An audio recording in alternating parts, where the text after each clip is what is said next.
Okay, so I'm making a crosscut sled and I was having some difficulty with making it square, and I came up with this idea. I thought it was pretty cool, so I thought I would share it with y'all.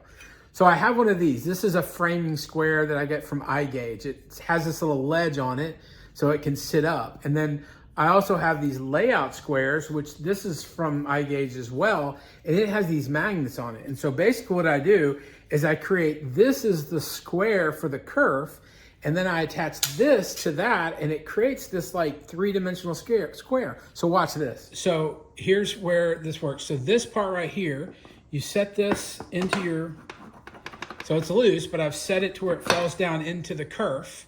And then what I do is I take this, and it's got the magnet, and I put it on there like that. And so now this is, when I press against here, this is completely, this is the square to the outside of this kerf on this blade. So you can't really get any different than that. And then when you get this to there, when you bring this to your fence, you can then make whatever adjustments you need to make so that it stays square.